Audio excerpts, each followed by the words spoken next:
Hello guys, আজ দেখুন কিভাবে চিকেন উইংস অথবা মুরগির পাখনা রান্না করলাম। দেখুন বন্ধুরা, কালার দেখুন কত সুন্দর।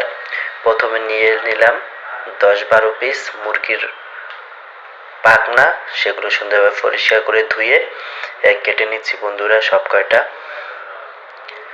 সবকটা কেটে নিলাম। দেখুন বন্ধুরা, মুরগির পাখনা। এরপর এটার ভিতরে একটু দিয়ে দিচ্ছি লবণ, সয়া সস আর দিয়ে দিচ্ছি কর্নফ্লাওয়ারটা দিয়ে সুন্দরভাবে মাখিয়ে নেব। এই চিকেন উইংসটা সুন্দরভাবে মাখিয়ে এখন কড়াইতে দিয়ে দিলাম অনেকগুলো তেল দেওয়ার পরে এখন আস্তে আস্তে করে সব মুরগির পাখনাগুলো দিয়ে দিচ্ছি ডুবা তেলে। মুরগির পাখনাগুলো ভাজা হয়ে গেলে সেগুলো এখন উঠিয়ে নিচ্ছি একটা ট্রেতে। এরপরে কড়াইতে ফেলে দিচ্ছি একটু রসুন, আদা, তারপর দিয়ে দিচ্ছি একটু তিল, সাদা তিল। এরপরে দেব